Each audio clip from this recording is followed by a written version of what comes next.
es activo, igual se usa su igual.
¿Qué hora es? 18, hablo 18.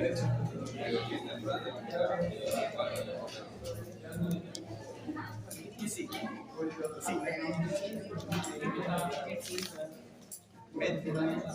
MED 303. 303. Atenolol.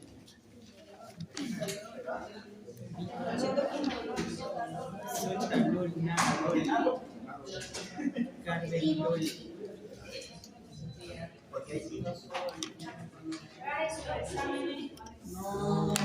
No parcial. Parcial le faltan 30. No. Por día corrijo 20. ¿No? El tema es Para dos. Y no toca para dos. Bien, vamos a echarle el último repasito a la parte final cuando hayan dormido en los IECA. Principales efectos adversos, ¿quién se acuerda? Una tos. Una tosecita. IECA, esa tosecita es muy molesta, es muy desagradable cuando no la detectan a tiempo. Ese pobre paciente acaba yendo a todos los lugares a que le corrían la tos y tomándose todos los antitusivos y no mejora. ¿Ya? Entonces, no olvidarla. Probablemente la hipótesis es porque no hay quien biotransforme la insulina. Después, trastornos en el gusto. De eso se queja mucho el paciente. Todo lo siente igual en la comida. Eso hace que abandone el tratamiento. ¿Ya? Luego, estoy hablando acá por ya la hicimos. Entre sus efectos adversos hay otro importante que es la hiperpotasemia. ¿Ya? Acuérdense que muchas veces nuestra terapia es combinar el IECA con otros fármacos porque no se logró bajar completamente la presión al valor deseado. Y es muy usual combinarlo con diuréticos. ¿Qué ventaja voy a tener IECA más diurético? El diurético hace hipopotasemia, más el IECA rescata potasio. O sea que es una buena combinación. Un IECA con una hidroprotecina o una furosemida. Los sonidos ustedes saben que no es para cualquier paciente, ¿verdad? ¿Y podría ayudarse el tratamiento? Se lo elija bastante porque se rescata el potasio. Ayer no, el lunes, una paciente, una alumna de farmacia, a veces ahí se está bien, esta era bien. Empezó a hacer seguimiento a un paciente que les enseña un método para hacer seguimiento farmacoterapéutico para la medicación de tus pacientes. Y todo su problema era unos calambres musculares y un poco de fatiga. Y empezó a revisar todo y él tenía hiperpotasemia, recibía IECA, le habían dado un diurético con ahorrador de potasio y la sal que tomaba, la sal rosada, que yo mucho la recomiendo para pacientes hipertensos, tiene cloruro de potasio más que de sodio y es saladito. O sea que recibía el potasio en la sal para hipertenso, el potasio en el IECA y el potasio en el ahorrador de potasio que venía con un diurético. ¿Okay? Y ella se dio cuenta y le hizo pedir un perfil que se llama un ionograma y el potasio estaba casi en 6. Es altísimo para un paciente, ¿no? Entonces hizo la intervención con el médico y le corrigieron. Pero fíjense que ella fue tan detallista en mirar incluso la dieta. Le pides esa sal rosada al paciente, yo la uso mucho, la sal rosada, pero es rica en potasio, entonces tener alta precaución. Bien, lupus eritematoso sistémico, fíjense cuántas veces lo nombramos. Toda vez que tengan una patología nueva en su paciente, revisar si no puede estar relacionado con los medicamentos que toman. La hiperpotasemia, ya esto ya hemos visto, ¿no? Sí. Ya. Reducción de la glicemia. Reducción de la glicemia, hipoglicemia. Ojo si el paciente recibe un beta bloqueante. El beta bloqueante también hace hipoglicemia. ¿Ya? Esas reacciones adversas no hay que olvidarlas. Muy relacionadas a mecanismos de acción. Esto la puede producir cualquier granulocitosis, enfermedades autoinmunes por fármaco. ¿Ya? Guillain-Barré nos hace mucho las vacunas, no son las únicas. ¿Quién sabe qué es Guillain-Barré? Es la desmielinización de la fibra nerviosa. Con calambres musculares porque creo que es autoinmune, ataca la neurona. Es una encefalopatía desmielinizante. Sí. ¿Y cómo se manifiesta? Primero, ¿de qué se queja el paciente? ¿Y en qué Ataque, orden? parestesia, Parestesia, ¿no? De las manos. de los pies. Se me acalambran los pies. En 2 días no puedo caminar. En 3 días perdí tonicidad muscular y no alcanzo a levantarme. Y se va quejando y después la cintura y es ascendente. Ese paciente, si no se lo trata rápido, generalmente hacemos inmunoglobulina, más puede revertir por sí solo, pero hay que internarlo. Va perdiendo, hay un bloqueo neuromuscular ascendente y muchas veces termina con respirador. Y después la recuperación es descendente. Primero sacamos el respirador y después la recuperamos. Es autoinmune. ¿Ya? Guillain-Barré es muy asociado a la vacuna, no son las técnicas que hacen Guillain-Barré. Bien. Captopril, aquí había algo, manía, inducida posiblemente por captopril. Esto es inusual, pero ese paciente generalmente va a psiquiatra. Ese paciente termina en el psiquiatra. Impotencia, ¿por qué? Porque el 90% de los antihipertensivos producen una falta de largo plazo de impotencia. Vasodilatadores. Todo vasodilatador genera impotencia. Entonces te dice el paciente, cámbiame otro.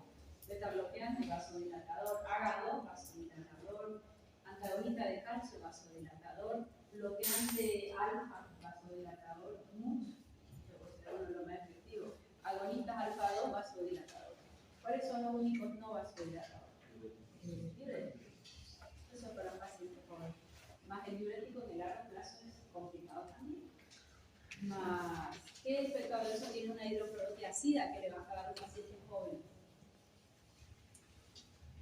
Puede ser el síndrome metabólico. Todo lo que genera el síndrome metabólico lo hace la hidroproteasida. ¿Qué es síndrome metabólico? Disglucemia o intolerancia a los carbohidratos. Va ahí subiendo la glucosa o por lo menos la insulina.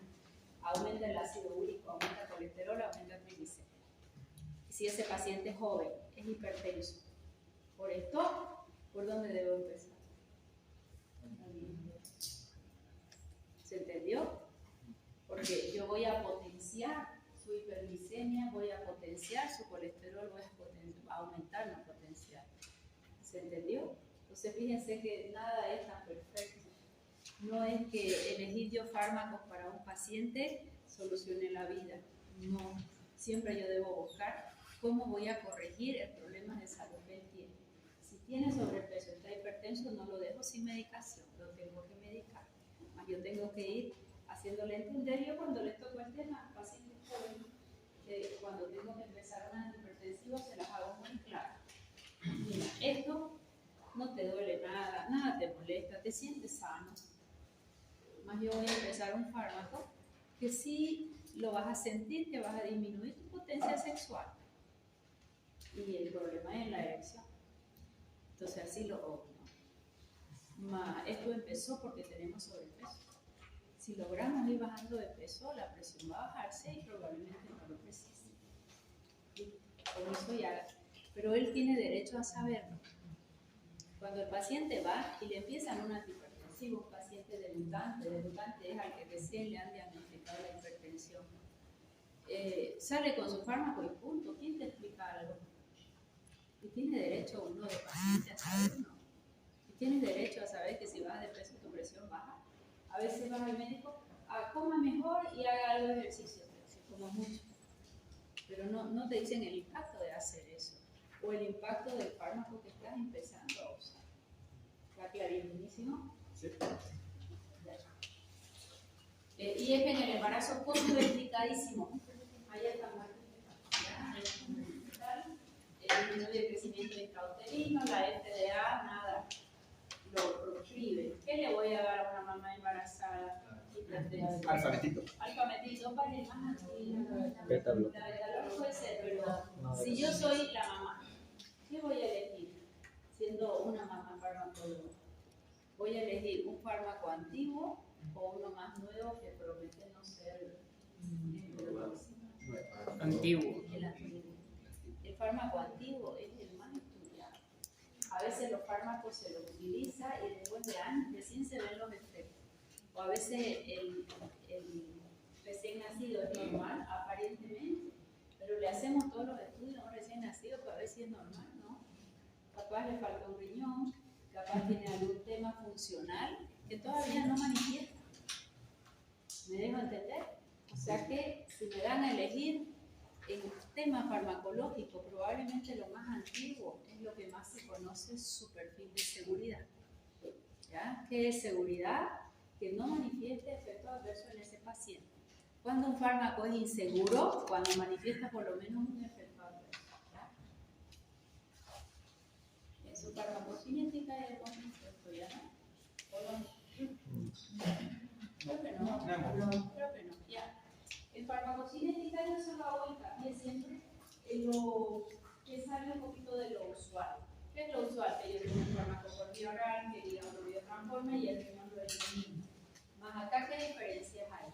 Fíjense que a nivel renal es la excreción activo e inactivo, pero aquí hay algo importante.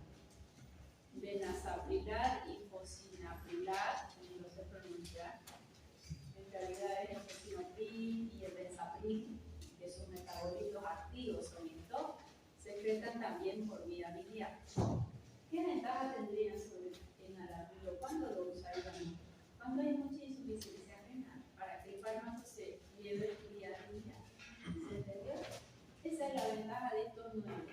¿Tiene otra ventaja? ¿Son más efectivos? No. Son iguales. La única diferencia es que fosinaprilat y benzaprilat se van a eliminar por vía biliar. Vía materna se va, pero no lo debemos usar. ¿Quién bostezó?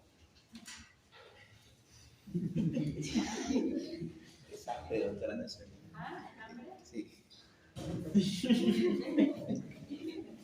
Manzanas se traen para la próxima, ¿ya?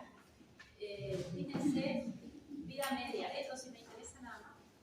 No es que le voy a pedir cuánto de esto, muy chiquita la solubilidad, muy chiquita captopril. El enalapril que está ofreciendo, lo que estoy mirando. El enalapril, 11 horas, si ya estoy usando por varios días. Enalapril, el error que casi todos cometen, ¿saben cuál es?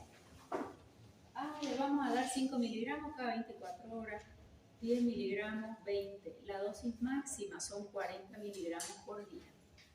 Y se lo dan todo junto al paciente. Toma 10 miligramos o 20 miligramos cada 24 horas. Error. ¿Por qué error? Porque la vida de él no dura 24 horas, dura 12. Si le vas a dar 20, usa 10 y 10. Ahí en farmacia les hago hacer unas curvas de presión a mis alumnas cuando hacen seguimiento y ahí se comprueba. Hacen las curvas, toma 8 de la mañana, 20 miligramos de enalapril, baja bonito la presión. Llegan las 8 de la noche y empieza a subir. ¿Y cuál es la toma más importante? ¿Cuándo va a volver a tomarlo? ¿Qué voy a medir? Si cumplió 24 horas. Controlando presión. ¿Qué me sirve a mí tenerle una presión fantástica al paciente en el día y que durante la noche esté alta? Cuando él está dormido, ahí es que amanece con embolia el paciente. ¿Se entendió? Escucharon a veces, el abuelo hoy no se levantó, fuimos a verlo, no se podía mover, tenía paralizada la mitad de la cara. ¿Sí o no? Las veces que escuchamos ese cuento en la terapia intensiva o cuando entra la emergencia del paciente, cuando van a hacer ustedes las historias clínicas. Hablan con el familiar y te dice, estaba todo perfecto, el abuelo siempre toma su medicamento y amaneció con, bueno, ellos no dicen ACV, ¿no? Con una embolia, cante. Doctora, cuesta que el paciente tome su medicamento antihipertensivo a la noche porque dice que va a hacer mucho al baño y no quiere tomar. Ya, probablemente toma con mucha agua. Yo les hago tomar agua principalmente a la tercera edad hasta las 4 de la tarde. Y de ahí lo mínimo para tomar carne. Hay pacientes, siempre hay que escucharlo, que se duerme con su jarra de agua al lado, se levanta al baño, vuelve y como orinó otro vaso. Y por favor, somos una máquina de hacer pito a la noche. Y a veces lo miro, ¿no? Y lo escucho. Yo a ver, le digo, vamos a hacer algo a las 4 de la tarde o 6 si quieren. Tu último vaso de agua. Joven más que todo. Ahí se va el botellón, ¿eh? Gente joven más que todo. Y te dice, doctora, tienes razón. Yo cada que voy al baño pienso que me deshidrato y sigo tomando agua. Entonces a las 2 horas ya está. Más que tomar el fármaco, ¿qué es lo que le hace ir al baño a un paciente añoso? Yo estoy parada ahora, pero soy relativamente joven, por no decir muy joven. Y siempre estoy moviéndome, aunque en la tarde hoy día soy más sedentaria, que estoy en un escritorio, pues siempre ando moviendo. ¿Cómo quedan mis pies al final del día? Chanita. Nunca he sentido hinchazón. Pero si me subo a un avión y estoy muchas horas y me dormí en el avión, alguna vez me ha pasado. Sí, un poco hinchado. Y sientes la diferencia y es muy desagradable. Pero los pacientitos, ¿cómo está tu retorno venoso? Están sentados la mayoría del tiempo, ejercicio no hacen. Entonces, si están sentados, están apretando la línea. Aunque tengan un buen retorno venoso, si yo estoy sentada apretando, ustedes están sentados apretando, creo que por ahí no se mueve, como que le agarra algo de y se mueve. Lo mismo cuando duerme, porque hay una hipoxia por haberte sentado encima tuyo. Eso es así. Pero este pacientito que lo tiene sentado, cuando se acuesta, ¿qué va a pasar? Todo lo que hay retenido en los pies vuelve a circulación y me llena la vejiga. ¿Qué se recomienda a esos pacientes que se les hinchan los piecitos principalmente? Los que toman antagonista de calcio, el antagonista de calcio vasodilatador, la sangre no retorna. Y solo se le hinchan los tobillos, después no hay retención, pero ahí hay buena cantidad. A ese paciente le va a recomendar que mire la tele antes de acostarse con los piecitos arriba. Entonces, que tenga ya su micción antes de acostarse y probablemente ya va a llevar más horas, ¿no? Si es hombre y hay hiperplasia prostática es otro cosa. Bueno, entonces, ¿cómo me van a medicar ustedes nada? Así me dicen 10 miligramos, 5 cada 2. Ustedes tienen que pedir al paciente sin flojera, le hacen una tablita para que él se mida la presión una vez antes de tomar el medicamento, otro día al mediodía, otro día a la noche y te trae con la hora. Y te trae a su equipo a tu consulta, mide con el tuyo y mide con el de él. Con eso te quedas tranquilo, ¿no?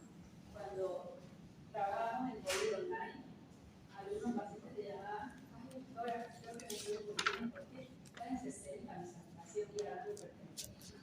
No, pero yo creo que es la pita, ¿no? O a veces hay dedos como son sensores de calor y de huellita digital, que la huella está más desgastada, o él tiene algún dedo muy frío, mi papá tiene los dos del medio con alguna compresión en columna, su dedo, yo le pongo un guante, a veces no lo hago. Y entonces ahí siempre me marcó el oxímetro, una baja oxigenación. Entonces tu paciente estaba hablando bien, ay, creo que me estoy muriendo, la gente más importante, porque vivimos eso para de las vacunas, ¿no? No, eso lo tienen que corroborar. Lo mismo con impresión. Me marca 20, 30, imposible que haya bajo tierra, ¿no? Entonces eso ustedes ven Enalapril siempre lo vamos a medicar cada 2 horas. Lisinopril tiene vida más larga. Estos otros nada, se eliminan por vía biliar ni los usamos. ¿A quién no le voy a dar en el embarazo? Angioedema. Estos fármacos con frecuencia pueden hacer angioedema. Es una reacción de hipersensibilidad o alergia. Es totalmente compleja, pues a veces aquí hay que intubar al paciente, ¿no? Insuficiencia renal severa, si bien son protectores renales, terminan siendo nefrotóxicos. Si hay estenosis en la arteria renal bilateral, aquí hay que dar contraindicado y dar otra medicación, intentar hacer la dilatación probablemente con algún catéter. Hipersensibilidad como todo y la hiperputasemia. Bueno, las interacciones sí me va a interesar mucho. Las combinaciones usuales. ¿Será que yo puedo usar un IECA con un diurético? Sí. Y el diurético disminuye la volumetría. Y el IECA me va a rescatar potasio. Voy a potenciar el efecto antihipertensivo. Revisar con qué diurético por el tema del potasio. El alcohol en una ingesta aguda es vasodilatador. En una ingesta crónica es vasoconstrictor. ¿Ya? Y más bien estimula renina, angiotensina, aldosterona, el alcoholismo crónico. O sea que aquí hablo de un alcohol, un consumo de alcohol, ingesta aguda en quien no es alcohólico. Llegan a casa hoy, es de cumpleaños y te tomas un vino entero. Te acabas con la carne roja, hay vasodilatación y eso baja presión. Pero si eres alcohólico diario, el alcoholismo diario, eso hace estimulación de renina y hace hipertensión. Los anestésicos generales, ahí los anestesiólogos se las ven en figuritas a veces. Le hacen su anestésico al paciente y la presión cae al piso. Muchos de ellos. Ellos sí van a usar una epinefrina en ampolla, por ejemplo. ¿Qué era la epinefrina? Mecanismo Dosis dependiente. Dosis dependiente. ¿Ah?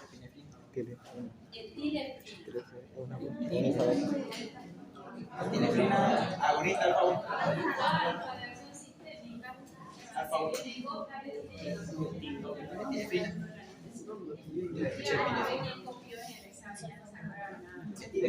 Con ahorradores de potasio fatal, ¿ya? Porque va a haber hiperpotasemia con un suplemento de potasio. El potasio solo lo tenemos en un jarabe que se llama elixir, pero no es elixir, es solución. Elixir es solución hidroalcohólica. Nada usamos hidroalcohólico en medicina. Pero años atrás, cuando recién se preparaba todo en las farmacias, se usaban las soluciones hidroalcohólicas. Y se llama elixir, el elixir de los dioses, decían que tenía alcohol. Por lo menos te hacía sentir divertido. Lo demás no lo sé. Eso porque hay principios activos que se pueden extraer con alcohol. Más hoy, si se hace eso, se le quita el alcohol y queda el principio activo. Antes tenías que tomártelo más. Ahora, el único elixir que funciona cuando estás ahí en el hígado es un cajito de la planta de cerebro. Ciclosporina e indometacina. ¿Quién sabe algo de la indometacina? ¿Qué mecanismo de acción tiene la indometacina? Indometacina, diclofenaco, ibuprofeno, una INE, inhibe a la ciclooxigenasa. Inhibe a la ciclooxigenasa. Y resulta que hay una ciclooxigenasa que del riñón es protectora. La ciclooxigenasa no, una prostaglandina. Una prostaglandina que es protectora. ¿Qué es protectora renal? ¿Qué hace vasodilatación renal? Si yo bloqueo a ciclooxigenasa, me bloquea todas las prostaglandinas. Si bloquea prostaglandina, ella es un mediador de inflamación indológica, bloquea dolor e inflamación, pero también a nivel renal es nefrotóxico. Por eso los AINES son nefrotóxicos, porque bloquean prostaglandina y las prostaglandinas constitutivas renales son protectoras. ¿Ya? Lo mismo pasa con la prostaglandina gástrica. ¿Quién sabe quién es un protector gástrico natural? Las prostaglandinas. ¿Quién es protector gástrico natural? Bicarbonato, que va a neutralizar el ácido clorhídrico y el flujo sanguíneo local. Yo me tomo un AINE bloqueo ciclooxigenasa y disminuye la prostaglandina gástrica. Ya no hay quien proteja al estómago y hace gastritis. Por eso los AINES hacen gastritis y por eso los AINES son nefrotóxicos. Ok, IECA y AINE fatal. IECA y AINE fatal. Si los pacientes toman su antihipertensivo, la ciudad copia la farmacia, ya podemos comprar y le gusta comprar su medicación. Que todos los implementos, no hay ningún medicamento.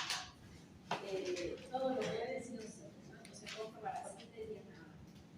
Y ahí, para escucharlo, viene la gente y habían pedido 3 pacientes delante mío analgésicos. Todos AINE, todos agresivos, todos nefrotóxicos. A nadie le gusta que le duela nada. Y no era gente muy grande. Pero si estoy yendo a trabajar y me duele algo, ¿qué hago? Me tomo algo. ¿Y cuánto le doy? Denme una tirita de 20, así no vengo cada rato. ¿Qué significa? Que ese paciente o esa persona toma todos los días un AINE. Y todos los días un AINE, ¿a qué te lleva? Nefrotoxicidad y gastrotoxicidad. Y de pronto aparece uno hipertenso. ¿Pero por qué si no soy ni gordo? Por el uso de los AINES en el largo plazo. Y después la creatinina muy alta. Y después eso va a ir para diálisis. Y si ustedes hacen una encuesta en pacientes que dializan, muchos de ellos es por el uso continuo de AINE. Parece inofensivo, nadie me preguntó nada y lo compro en la farmacia todos los días porque no me gusta que me duela nada. ¿Se entendió? Ya. Ok. Paciente con el IECA, tengo problemas de la presión. ¿Cuál es la franja terapéutica de la terapia? 2.5 a 40. Si quieren 5 a 40, pero 2.5 hay que probar. ¿Cada cuántas horas se da? Cada 12 horas. Cada 12 horas. ¿Cuál es un efecto adverso clásico que amerita 2 por IECA? Ok. Cuida la hiperpotasia. Si este paciente toma un IECA que controla bonito la presión, pero le da 2, ¿qué corresponde? Cambiar. Si es efectivo el IECA, recién agarrado, si le di el IECA, no le baja la presión y encima le hace 2, no me sirve dar un agarrador. ¿Cuándo el agarrador es efectivo? Cuando el IECA es efectivo en el paciente, pero da 2. Esa es su indicación. Hoy en día, el enalapril casi no lo usamos. Todo el mundo se saltó a los agarradores. ¿Por qué? Porque tiene una ventaja. La vamos a mirar ahora. ¿Ya? Entonces, estos agarradores a quién le voy a dar? Paciente que el IECA es efectivo, pero es inseguro. Efectivo contra la presión. ¿Y qué significa que sea inseguro? Los efectos adversos. Un efecto adverso, el principal, 2 por I. ¿Listo? Ahora se lo presento. ¿Qué es lo que usamos de acá? Losartán se lleva la flor. Losartán, franja terapéutica, viene de 50 miligramos de losartán. 25 a 100, o sea que voy a usar mitad. ¿Ya? Franja terapéutica para mí es importantísimo que ustedes manejen. Franja terapéutica son las dosificaciones a utilizar, de 25 hasta 100. Más de 100 por día no consigo más efecto. Hermanito de losartán, para mí, telmisartán. Ventaja del telmisartán. Semivida larga, 1 por day. Mientras que el losartán se debe dar cada 12 horas. A nuestros pacientes le dan una vez al día el losartán. ¿Qué tengo yo que monitorizar? Ver si le cubre 24 horas. Si ustedes monitorizan a conciencia, ya van a ver que no les cubre 24 horas. Que no les cubre 24 horas. No me sirve cubrirlo 12 horas al paciente y que 12 horas esté hipertenso. Eso es un tratamiento que lo estás engañando a tu paciente. Él hace el sacrificio, compra su losartán y lo toma todos los días y se siente protegido. ¿Estará protegido si no le cubre 24 horas? No. Y él está invirtiendo su tiempo en acordarse de tomarlo, en ir a comprarlo. Entonces no es justo que no le cubra 24 horas. ¿Ya? En cambio, el telmisartán, una belleza, semivida larga, ese sí es una por día. Telmisartán sí usamos 1 por día. su franja terapéutica de 20 a 80, ya viene de 40. Telmisartán generalmente empezamos con 20, viene de 40 y viene de 80 años. Y lo administramos una sola vez al día, principalmente para el paciente que se olvida de tomar, que sabemos que no lo va a tomar cada 2 horas. Es el paciente para el telmisartán. ¿Quién recuerda algo del valsartán? ¿Qué ocurrió hace unos años con el valsartán? Su excipiente fue tóxico. Sí, señor. Muy bien. Roda. Su excipiente fue tóxico, cancerígeno. Entonces sacaron el valsartán del comercio, hubo mala información. Era un tipo de valsartán de un X laboratorio que colocó en su excipiente algo cancerígeno. Pero ya quedó como crucificado. Quedó crucificado, no con el valsartán, su molécula tóxica, no fue su molécula, fue quien la acompañó. ¿Ya? Valsartán, semivida intermedia entre los sartán y telmi, pero generalmente lo hacemos cada 12 horas. Su franja es mucho más amplia, de 80 a 320 miligramos. Candesartán no tuvo tanto éxito, de 8 hasta 32 miligramos. Sus diferencias es nada más en su biotransformation. Esto de acá ni lo que usa uno nunca. El ormesartán también se elimina un poco más por viabilidad, pero lo que de aquí me van a estudiar bien es el telosartán. Este es nuestro fármaco de mayor utilización, cada 12 horas. Telmisartán cada 24 horas. ¿Se acuerdan la cascada? Cuando yo les dije estoy avanzando en los fármacos que teníamos la angiotensina 2, ¿verdad? Al final de la cascada. ¿Dónde actuaba? ¿En qué receptor? AT1. Bloquea el AT1 y el AT2 se liberaba. Ese es el mecanismo de acción de estos fármacos. Es un bloqueo de quién receptores AT1 de la angiotensina 2. Ese mecanismo. Entonces ya no interviene en la ECA. Si ya no interviene en la ECA, probablemente ya no da toxología. ¿Por qué digo probablemente? Porque hay un número chiquitito de pacientes que siguen haciendo tos. ¿Se entendió? Mínimo, pero lo hay. O sea que probablemente hay algún otro mecanismo. Estoy actuando en la misma cascada, pero ya no inhibo a la ECA, sino bloqueo el receptor de angiotensina 2. ¿Qué efecto tengo si bloqueo el receptor de angiotensina 2? ¿Qué hacía la angiotensina 2 de forma natural? Vasoconstrictor, y si la bloqueo, vasodilatador. ¿Qué más hacía angiotensina 2? Aldosterona. Y si la aldosterona no trabaja, se elimina sodio y se retiene potasio. ¿Qué efecto adverso tengo? Igual que ¿listo? No hacen aumento de bradicimina, conservan el efecto de los IECA porque estoy actuando en la misma cascada, no provocan tos ni angioedema, dice, más hay todavía un grupo pequeñito de pacientes que pueden hacer tos. Okay. El mecanismo de acción, aquí tengo algunas ventajas sobre los IECA. En su mecanismo de acción, obviamente voy a bloquear los receptores AT1 y cuando bloqueo el AT1, el AT2 va a quedar estimulado. Bloqueo el AT1 y el AT2 queda libre y potenciado. Esto me lo van a aprender bien porque este es el plus de los sartán, candesartán, valsartán, de los jarados. Como yo estoy estimulando AT2, adivinen qué hace. Aumenta liberación de óxido nítrico. Eso es un plus.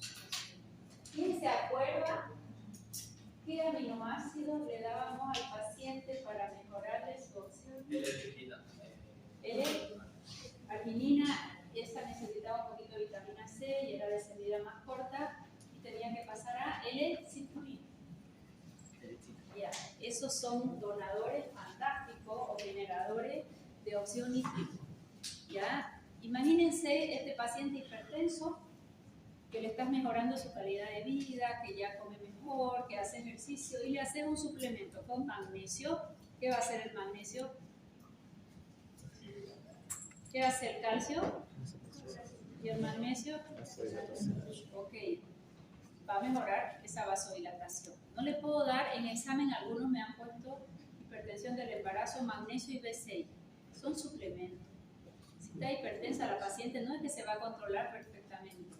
Pueden usarlo como coadyuvante, pero sí hay que medicarlo al paciente, ¿ok?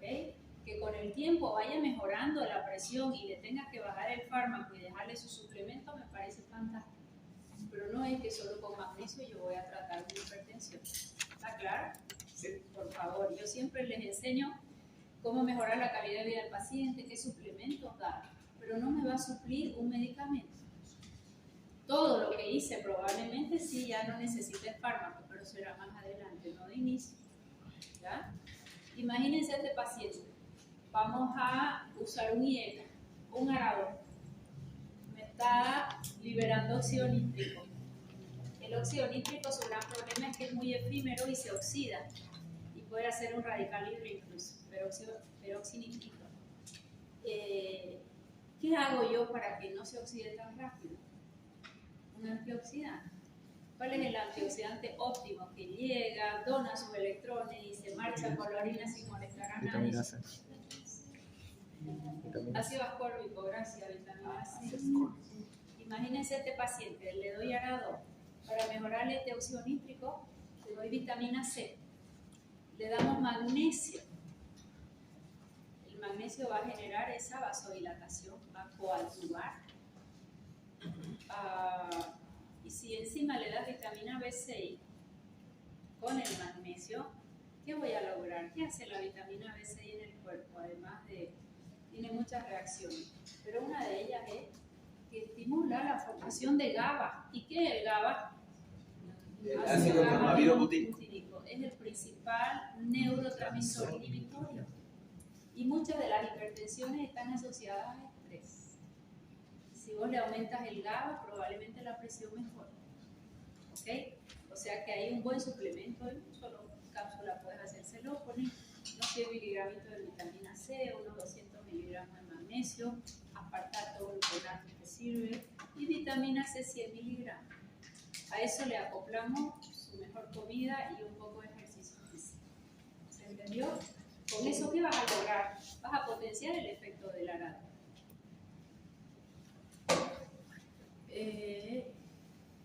Inhibe el crecimiento y la proliferación de células en músculo lisovascular y en músculo cardíaco y endotelial.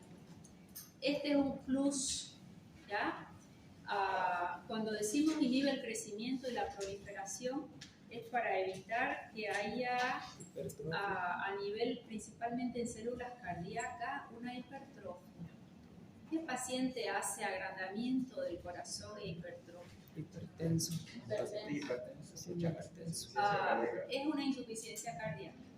Yo hipertensa, ¿puedo hacer una insuficiencia cardíaca? Sí. ¿Ya? O sea que la hipertensión va a llevar a insuficiencia cardíaca, sí, ¿por qué? Porque llega mucho retorno venoso. Al llegar mucho, el corazón tiene que trabajar más. Y si en aorta también está la hipertensión, no la puede expulsar toda la sangre. Llega mucho, expulsa menos, que va a ser hipertrofia, y de ahí insuficiencia cardíaca, y de ahí al pulmón congestivo. ¿Ya? O sea que esa hipertrofia te la disminuye, esa proliferación, tanto a nivel cardíaco como a nivel vascular. Y a nivel vascular tiene arterioesclerosis y tiene placas de ateroma que hacen esclerosis. Son dos cosas diferentes. ¿Ya? ¿Qué es una arterioesclerosis? Es un endurecimiento en la compliance arterial. Y ateroesclerosis, que es placas de ateroma, que son las que han provocado el endurecimiento. Y si es esclerosis, las dos, ¿quién interviene ahí? ¿Quién hace gracia? El calcio. El que interviene ahí es el calcio. ¿Quién es su antagónico? Gracias. Este efecto antiproliferativo lo tienen los sartanos, no lo tiene el IECA. El efecto de mayor liberación de óxido nítrico lo tiene los sartanos, no lo tiene el IECA. Por eso es que a veces directo ya no usan el IECA y nos vamos para el losartán. Siempre él nació con la indicación de que solo le doy al paciente que el IECA es efectivo, pero que es inseguro, que nos da tos. Entonces inhibe el crecimiento de proliferación, induce apoptosis de fibroblastos. ¿Qué son fibroblastos y colagenasa? es el encargado de sintetizar la matriz intracelular, colágeno, o sea, sustancia fundamental. ¿Qué es apoptosis? Muerte celular Fisiológica de la célula. O sea que está en permanente reposición de sus células que me ayudan en la matriz extracelular. Muy bien. Efecto antiproliferativo asociado a la vía de la sinasa. Ellos son mitogénicas, disminuyen fibroesclerosis cardiovascular y el remodelado cardíaco. El remodelado cardíaco, el IECA también lo produce, ¿no? Por eso decíamos, el IECA lo voy a dar post-infarto para disminuir el remodelado cardíaco. Este lo tiene también, este efecto antiproliferativo, el efecto antiproliferativo a nivel endotelial y el efecto de tener mayor liberación de óxido nítrico. Esas serían sus ventajas sobre los viejos. Esta gráfica es muy bonita. Fíjense que voy a bloquear el receptor AT1. Si bloqueo el receptor AT1, entonces ya no va a haber vasoconstricción ni va a haber aldosterona. Pero si está bloqueado el AT1, ¿qué me queda? El AT2. Y el AT2 hace todo lo que vimos recién. Prostaglandinas de la serie 2, que son antiinflamatorias. Óxido nítrico, son vasodilatadoras y antiproliferativas. Este es el plus en los arados. ¿Ah? Su mecanismo de acción ya lo hemos revisto. Otras acciones sintetizan el óxido nítrico. Ese óxido nítrico, ¿por qué lo vamos a mantener para que su vida sea un poquito mejor y no se nos oxide? Vitamina C. Vitamina C es un antioxidante hidrosoluble. Nunca va a entrar dentro de la célula. Muchas veces tenemos que combinar una vitamina C con un antioxidante que puede entrar dentro de la célula. Por ejemplo, si yo soy muy gordita, en materia grasa hay peroxidación lipídica, eso es oxidación, pero peróxido. La vitamina C no va a entrar a mi célula. ¿Qué tengo que hacer? Dar un antioxidante hidrosoluble que atraviese doble membrana lipídica junto con el hidrosoluble. ¿Por qué? Porque el liposoluble va a ingresar. ¿De quién estoy hablando? Principalmente vitamina E. Vitamina E entra sin pedir permiso a todas mis células porque es liposoluble, es un aceite. ¿Ya? Entonces, cuando yo tengo un paciente con sobrepeso y lo quiero antioxidar, yo debo dar un antioxidante liposoluble, vitamina E. ¿Cuál es el problema de la vitamina E? Que ella dona sus electrones y se oxida. Y de alfa-tocoferol pasa a tocoferilo y es tóxico. Entonces, ¿cómo la rescato? No es altamente tóxico, pero no tiene ya actividad. La vitamina C va siempre con la E. Nunca ven una E solita a nadie. Le dan la E, la C. La C le dona sus electrones, la vitamina C no es tóxica, se va por la orina y la E ya queda rescatada. ¿Entendió? Sí. En infarto impide la dilatación auricular y ventricular, inhibe la progresión del remodelado y mejora el flujo renal, pero también lo hacían los viejos. ¿A quién le vamos a dar? A los hipertensos que tienen cuerpo IECA, más ODI, lo usamos de primera elección. Ni siquiera esperamos a ver IECA. Otra paciente, otra alumna que me presentaba su caso clínico de su paciente, le daban el enalapril, empezó el doctor con 10 miligramos, cada 24 horas no le bajó nada la presión al paciente, volvió y le puso de los 10 miligramos cada 12 horas, no bajó nada la presión del paciente, le puso 20, es lo que hay que hacer, cada 12. ¿Qué hizo mi alumna? Mi alumna compró un enalapril diferente. El que compraba el paciente era el más económico o el que le daba, pero la institución, por no decir cada nacional. El que le daba a su institución y le compró uno que era mucho más caro, el laboratorio Bagor. Y la presión bajó de golpe con la última dosis que le habían dado. ¿Cuál es la conclusión? La bioequivalencia. ¿Cuál es la conclusión? El primero que estaba tomando no tenía el principio. ¿Por qué se lo cuento? Porque eso también hay que tomar en cuenta. A veces empezamos a subir las dosis porque no movió nada la presión. Y a veces es porque el fármaco en la farmacia te da la chance, ¿no? Te vale 1 y te vale 20. Y de pronto el que vale muy poco probablemente no tenga el principio activo o la cantidad que está registrada. Eso también tiene que ver con su paciente.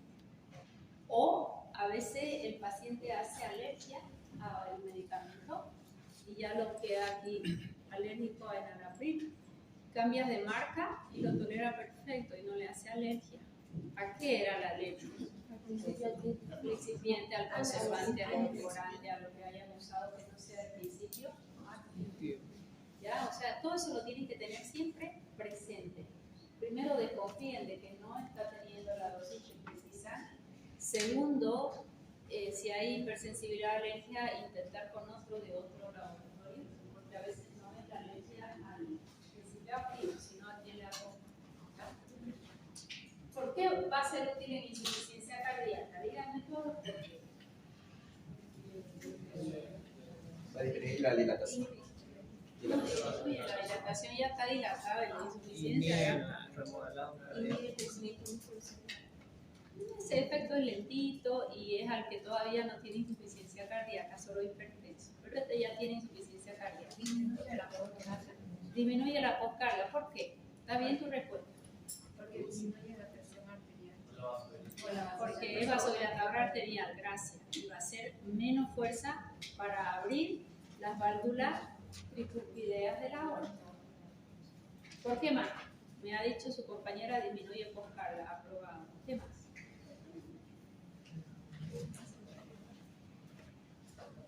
Disminuye la precarga. Sí, señor. ¿Por qué? Porque es un vasodilatador venoso. Ok. Disminuye la precarga. ¿Y qué es la precarga? Llenado ventricular. Es la fuerza que distiende a la aurícula antes de contraerse. ¿Y de qué depende? De todo lo que retorna. Por eso se llama retorno venoso, su principal indicador de la precarga. Mayor retorno venoso. Retorna más, se tiene que ensanchar más, aumenta precarga. Si retorna menos, porque yo he vasodilatado mi cuerpo, retorna menos, corazón va a tener menor presión al final de la diástole. Muy bien. ¿Por qué va a ser útil en un IAM? Durante el IAM no se nos va a ocurrir abrir la boca y darle un IAM, no, porque esto es solo de diablar. En el IAM, ¿qué le doy? Aspirina sí, pero en el IAM, ¿qué le doy? Infarto agudo de miocardio. Ojo, no es paro cardíaco, es infarto. El paro cardíaco, él se paró y bueno, tendré que estimular. Siempre me confunden eso. ¿Qué es un infarto? Infarto Riego es cuando sanguíneo, el ¿y quién riego se riega? corta. Las coronarias. El corazón recibe mucha sangre. Todo mi retorno venoso viene al corazón. Y él no puede usar esa sangre. ¿De quién la va a usar? De las coronarias que nacen de aorta. O sea que así le llegue raudales de sangre, no le puede sacar ni un poquito de oxígeno. Quien le da el oxígeno al corazón son las coronarias. ¿Y qué es un infarto? El riego coronario se bajó. Dos motivos. O hay un trombo o vasoespasmo sostenido. Sí, vasoespasmo sostenido o se formó un trombo. Entonces, profesora, el tratamiento va a ser diferente. Si fue por un trombo, ¿qué tengo que hacer? Sí, es reciente. Trombolítico, si se puede, y no han pasado muchas horas. Alguien que venga y tipo Pac-Man se come el coágulo. ¿Quién se come el coágulo tipo Pac-Man? Estreptoquinasa. Estreptoquinasa, una enzima provocada por el estreptococo. Y viene y chun, se lo come y lo operó al paciente. Ah, pero este se infartó ayer y recién viene hoy día. Ya es un infarto antiguo. Ya no puedo meter estreptoquinasa. Hay que hacer una revascularización. O un cateterismo, vemos el grado y de ahí a una cirugía de revascularización. Pero este otro hizo un vasoespasmo. ¿Qué tengo que hacer? Nitratos. Nitroglicea. En los dos hacemos nitrato de inicio, porque dilatamos la coronaria y capaz el trombo ya, aunque sea un poquito de sangre, llega hasta nosotros hacer la fibrinólisis. Eso es infarto, diferente a parada cardíaca. Parada cardíaca es un problema de células automáticas del corazón. ¿Qué tengo que hacer? Estimular las células del nódulo sinusal hasta con un shock.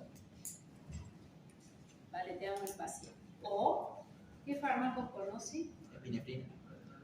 Epinefrina, dosis alta o baja.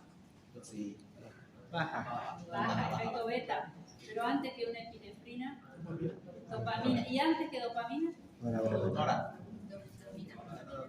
Dobutamina. Dobutamina. La ventaja de la dopa es que yo voy protegiendo el riñón y puedo ir aumentando la dosis, que si el paciente se choqueó, le aumento más la dosis y ya estoy, con un solo fármaco. ¿Se entendió? Sí. Ya. Y acá, ¿por qué el IECA o el ARA2 va a ser útil en infarto? Disminuye el remodelado cardíaco, ok, pero disminuye el precardio y postcardio. El corazón va a trabajar menos hasta que se vaya reactivando. Y el tema del remodelado es posterior al infarto, ¿ya? Y es las primeras horas. No me sirve darle el IECA de acá a 10 días, porque ya se remodeló el corazón. Tras que tenga el paciente la facultad de lucir. Y si tiene una sonda, por sonda vamos a poner. Nefropatía diabética. El problema es pues que él es protector renal, pero a la vez hace deterioro renal, porque va a estar permanentemente bloqueando a la renina, ¿no? Es controversial. Estas dosis me interesan mucho, porque son fármacos que van a usar muchísimo. Hay farmacias, mis alumnas presentan sus casos clínicos, siempre el primer semestre llevan como 60 alumnos y después del segundo tengo 5. Y de las 60 que presentan sus casos clínicos, el 90% los saltan. O sea que los saltan es lo que más usamos hoy en hipertensión. ¿Ya? El diurético tiene sus complicaciones y en el largo plazo es complejo. Por eso es que los saltan lo aprendemos muy bien. El libro dice, una vez al día, error. Siempre debe cronofarmacología alimentarse 2 veces al día. Ya busque cronofarmacología de los sartán, siempre cada dosis. Divide la dosis en 2 partes y la da cada 12 horas. Hasta 100 miligramos día, eso está muy bien. En dosis única o en 2 dosis, no tiene lógica. En la práctica se comporta así y ustedes revisen. En la familia seguro tienen a alguien que toma los sartán.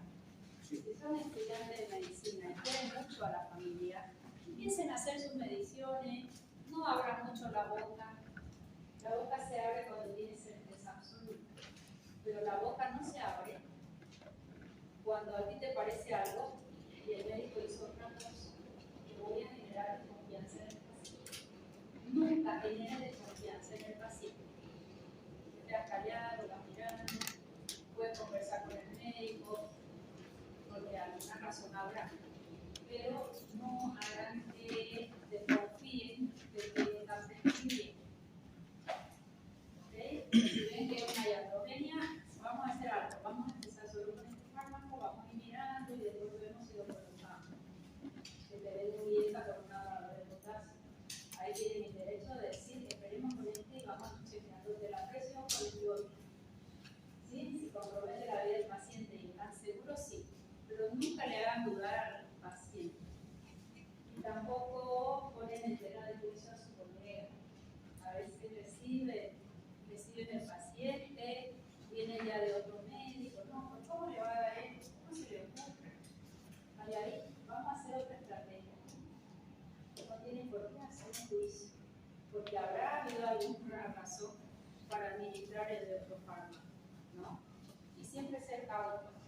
Ayer alguien muy cercano mío me dice, mira, te llamé porque me sentía muy mal, me fui a la emergencia y me manda su receta. Había ibuprofeno, había paracetamol y había diclofenaco. Los 3 con mismo mecanismo acción. Por un dolor de garganta. Un poco de sabor o de dipirona, y por si no les pasa, le aumento el paracetamol que no es tan agresivo, no adelantan nada, y por la duda el diclofenaco que es más antiinflamatorio. Cuando tiene el mismo mecanismo de acción, todos se suman.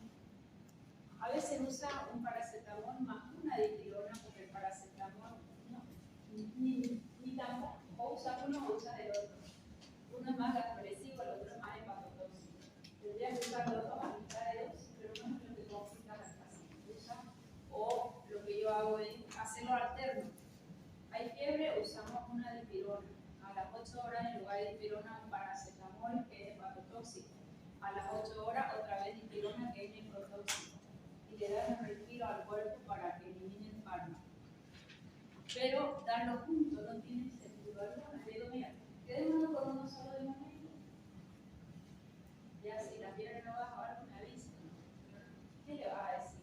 ¿Cómo te van a decir una barbaridad a partir de eso? Y a eso le aumentas un antigripal, que ya tiene antipirético. O sea que habían 4 más.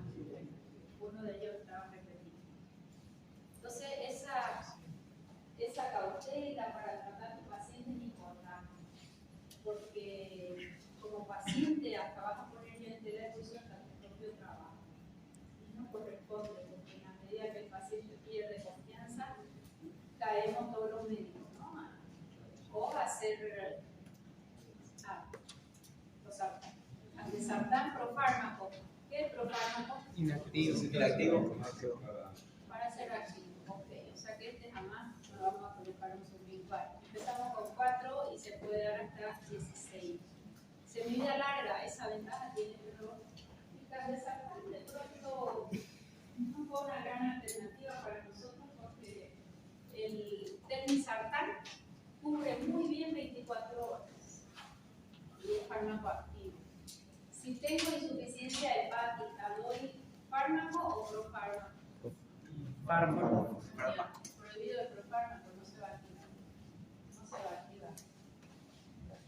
Valsartán, empezamos con 80 hasta 320. Se puede dar cada 12 horas, valsartán. Su farmacocinética de memoria la quiero toda. A ver, ¿qué le llama la atención acá? Tenemos que saber si es profármaco. El único profármaco, el mesartán, que es el que menos usamos, y el candesartán. Biodisponibilidad. Nada. Semivida, casi. Semivida de los sartán quiero. Semivida de los sartán 0,5 a 2 horas. ¿Será que te va a cubrir 24? No, se debe dar cada 12 horas. Siempre. Mientras que un telo, ¿y cuánto es su semivida? Gracias. Entonces, ¿cómo se debe administrar? Los sartán cada 12, el sartán cada 24. Eso es lo que quiero que rescate. El valsartán generalmente cada 2. Su VAD, ¿llegan al intracelular? No. El valsartán, por eso es que tiene semivida más larga porque tiende a acumularse. Fíjense, ¿qué era VAD? Algunos me han puesto cualquier cosa en el examen. Es el volumen del fármaco. ¿Cómo va a ser el volumen del fármaco? 7, doctora, no es extracelular. ¿Cuándo es extracelular? ¿A partir de cuándo? 0,81, digamos. A partir de 1. Pero mayor, doctor dijo que mayor a 8 era recién. Ajá, eso es lo que... Sí, pero eso es un poco relativo. Este sí llega a acumularse, no en extremos, no para que te dure 2 o 3 días, para un día sí. Pego en el palo. Nunca es en los fármacos algo tan... ¿Por qué? Porque cada organismo tiene su farmacocinética ya determinada, más enzima, menos enzima, que absorbas más, que absorbas menos. Es más menos. Metabolito activo, ¿quién tiene? Este se llama el metabolito activo de sartanada. Por eso es que nos dura 12 horas. Acá necesito, ¿quién se va por vía biliar?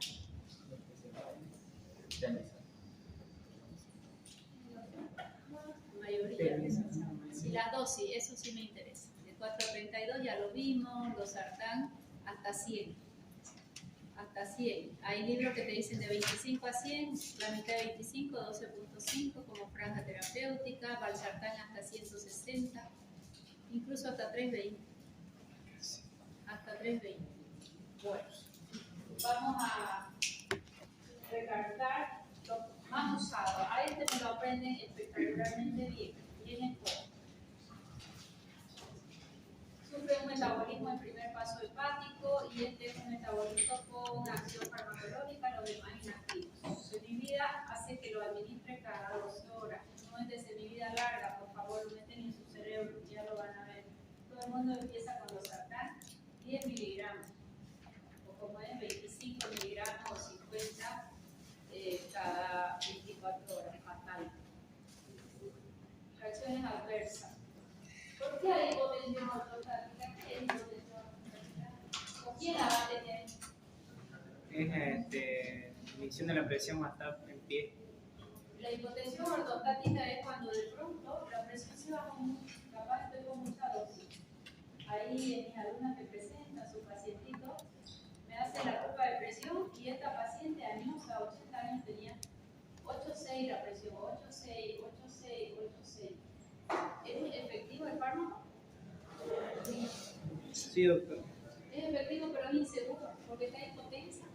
¿Y será que mi objetivo es que esté hipotensa? Tercera edad, ¿qué pasa si se levanta y se marea?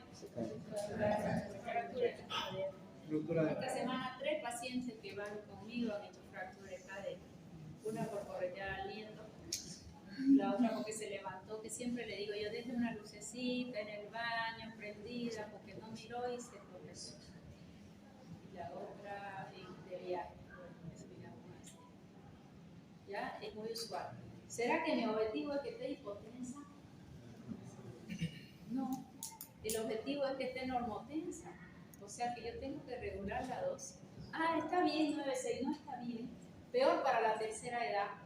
¿Qué riesgo tiene? Que disminuya la oxigenación al cerebro. Mi corazón está aquí y mi cerebro está acá. ¿Qué tiene que hacer la sangre para llegar a mi cerebrito? Contra la gravedad. ¿Y qué preciso? Presión arterial. Si la presión baja, ¿va a llegar al cerebro? No, es un paciente hipoxigenado. Y después vienen las demencias. Y si hay un poquito de minerales pesados y algunos corpúsculos, aparece Alzheimer. ¿Se entendió? Sí. Ya, entonces no me sirve tener hipotensión al paciente. Y el que tiene hipotensión ortostática probablemente está con dosis muy alta. Y la hipotensión ortostática es a levantarse. De ahí va a venir la hipotensión, que va a venir mareo. Cuando la presión está muy baja, el paciente empieza a tener líquidos en los oídos a veces. Se marea, dolor de cabeza por la vasodilatación. ¿Y por qué hay fatiga? ¿Qué le tienen que preguntar al paciente cuando viene a la consulta y te dice que tiene fatiga? ¿Qué es lo primero que le tienes que preguntar? Su fatiga es porque usted no puede respirar o su fatiga es porque su corazón está con muchos latidos. Son diferentes. La primera respiratoria, ¿con qué la voy a relacionar? Está entrando a una ICC, si es cardíaco, o tiene cuadros de broncoespasmo. Pero si te dice, no, mi corazón se quiere salir, doctora, es una fatiga cardíaca. Y si toma estos fármacos y bajan mucho la presión, ¿qué hay hipotensión? ¿Qué sistema se estimula? El simpático. El simpático tiene su neurotransmisor. Noradrenalina, ¿en qué dos superórganos trabaja? Corazón. Vasos que ya están vasodilatados, Corazón. no le va a hacer nada, y beta 1. ¿Y qué le va a hacer al beta 1? Taquicardia refleja. Okay. Y si hace taquicardia refleja y tu paciente probablemente suele entrar en angina de pecho, puede entrar a infarto. ¿Entendió? O sea que no eres bueno si lo dejas hipotenso al paciente. Eres bueno si lo dejas normotenso. ¿Se entendió? Muchos tenemos hipotenso. Y ahí se quedan los pacientes hipotensos, se marean, les baja la oxigenación, les da taquicardia refleja. No está bien, porque eso va a tener sus efectos en su salud importantísimos. ¿Se entendió? Sí. Ya, prohibido dejar los hipotensos a los pacientes. Los hipotensos está bien. Incluso en la tercera edad es donde más cuidamos. Mientras que tu diastólica no suba de 90, a la sistólica la dejas con 130, 140, para que tenga una buena llegada al cerebro.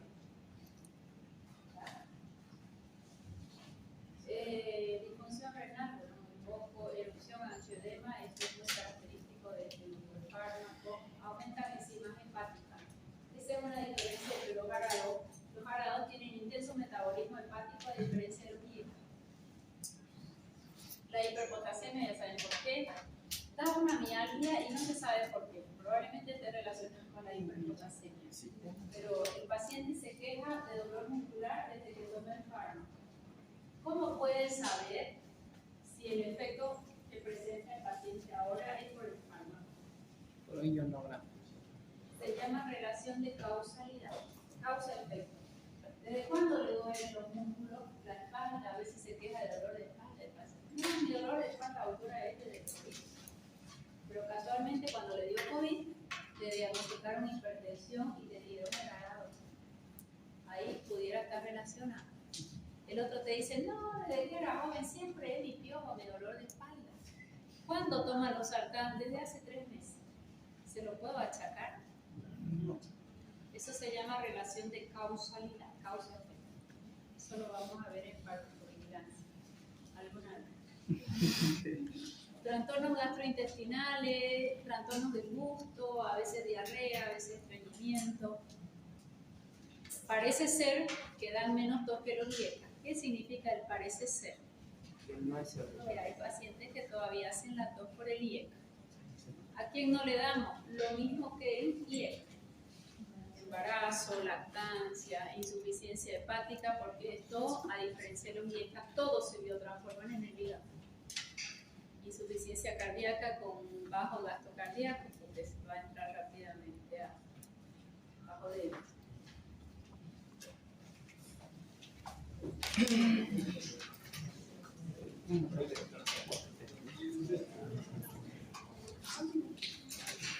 No sé, 25, todavía hay 5. Y es que el doctor me quitó.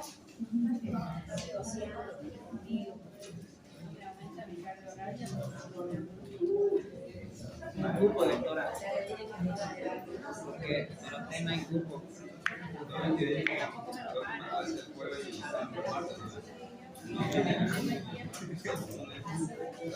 digo nada, no te digo nada. Donde me ve, me agarra, porque yo no reclamo, yo me quedo callada porque si no llegan a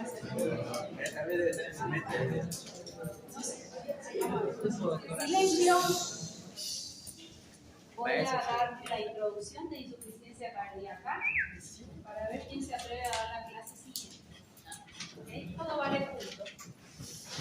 Todo vale punto siempre. Mis alumnos pueden dar la clase, pueden, con marcador y en la pizarra en su multimedia. Cuando quieran, persona me deja dar la clase, sí. Prohibido decir, doctora, la próxima clase la doy yo no, sobre la mano. ¿Está bien? Bueno, yo les voy a dar un poco. Vamos a entrar ahora a insuficiencia cardíaca. En antihipertensivos faltan algunos fármacos, pero los vamos a ver o en arritmia, o en insuficiencia cardíaca, o en angina de pecho, o en infarto, que son nitratos y nitritos, antagonistas de calcio, lo que falta, y algún tónico. ¿Ya? Vamos a ver insuficiencia cardíaca. Esto me da la universidad.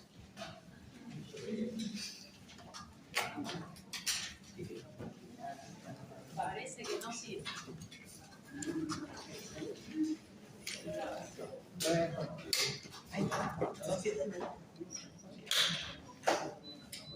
Thank you.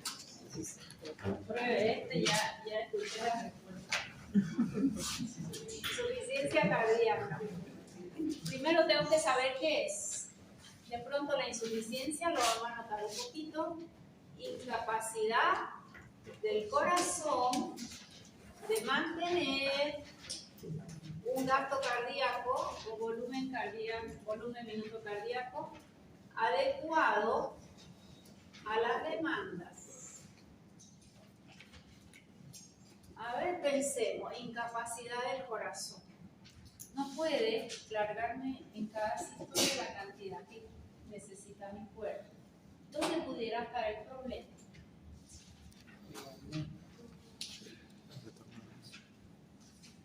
Acá va a alargar todo su volumen sistólico por frecuencia cardíaca, volumen minuto cardíaco. Este está disminuido. ¿Por qué puede estar disminuido? Por una estenosis. Estenosis puede ser, pero es lo menos.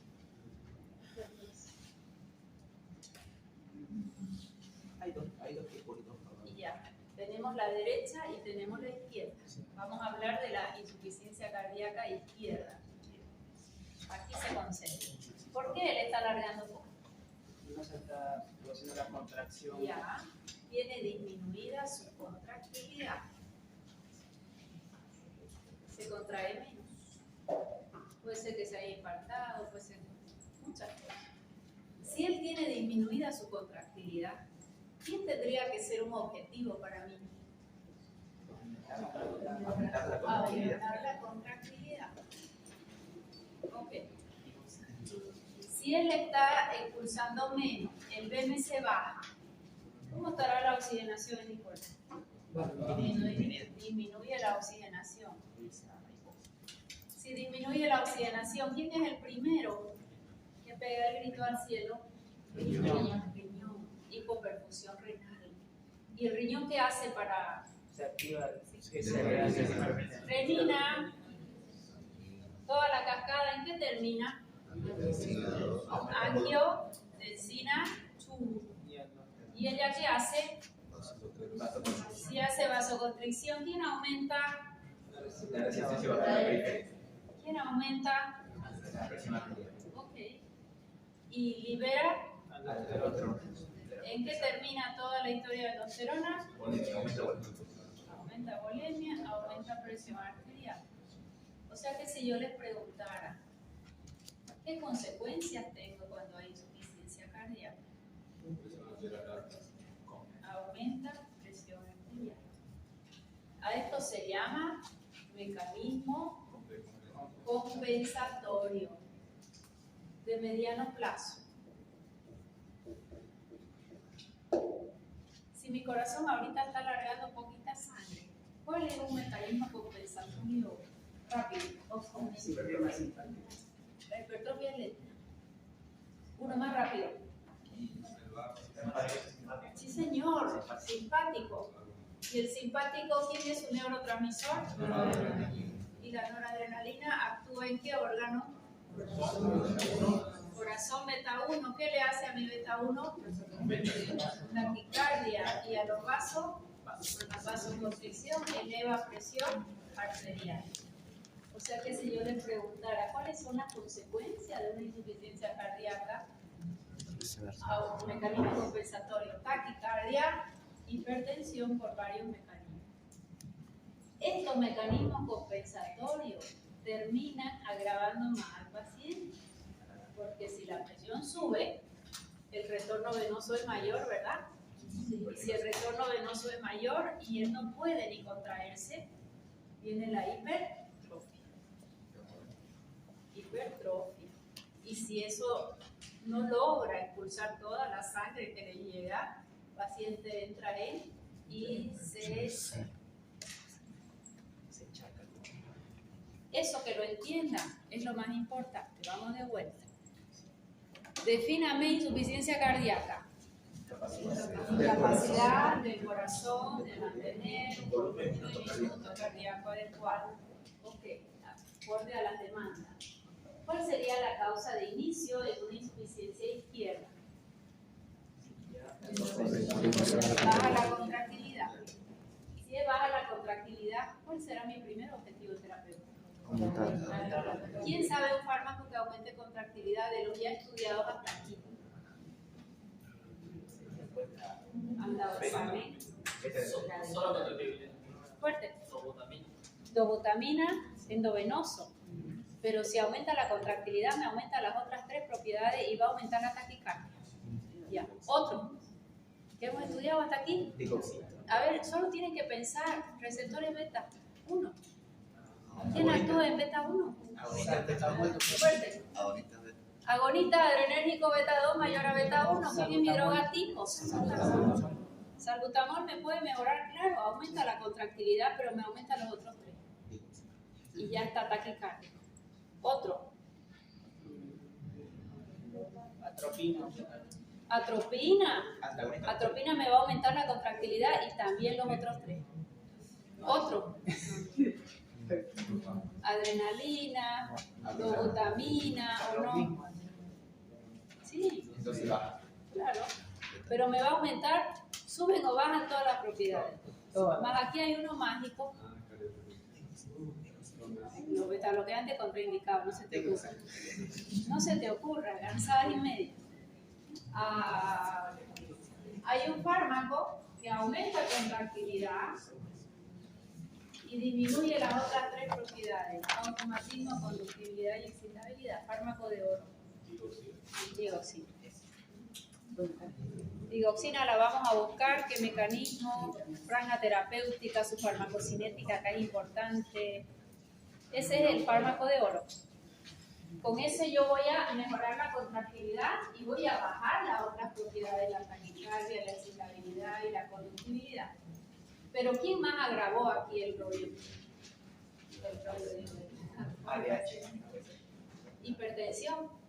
¿Y por qué hay esta hipertensión? Renina, angiotensina, aldosterona. ¿Con qué más le voy a acompañar al aumento de contractilidad? Droga de oro, insuficiencia cardíaca. Y ECA. ¿Por qué? Porque el IECA va a inhibir renina, angiotensina, aldosterona. Disminuye o carga, entonces ella no va a hacer tanto trabajo para abrir estas válvulas. Disminuye precarga, ella no va a retornar tanta sangre y él va a descansar. Y si además de eso le aumento la contractilidad, el paciente va a ir bien. O sea que el objetivo, ¿cuál es?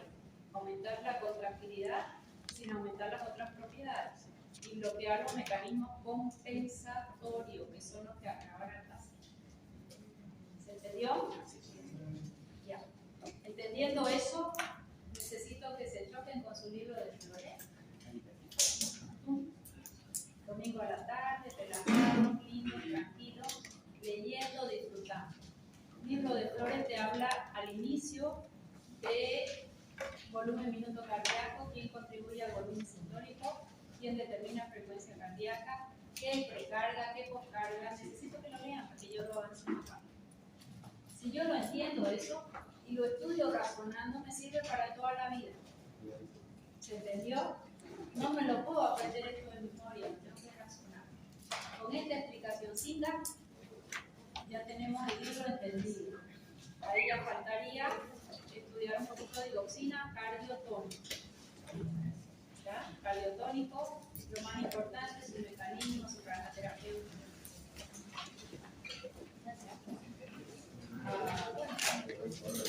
¿Esto es lapicero que tengo? Sí, tenía. Insuficiencia cardíaca, hacemos eso. Después entramos con antagonistas de calcio, vamos a mirar, para entrar a taquiarritmia, arritmia. Angina del pecho, nitrato y nitrito, descarta de miocardio y ya está cardiovascular. Ahí vamos a entrar a respiratorio.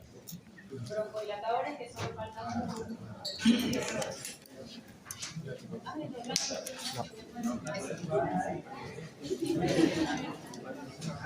Yeah.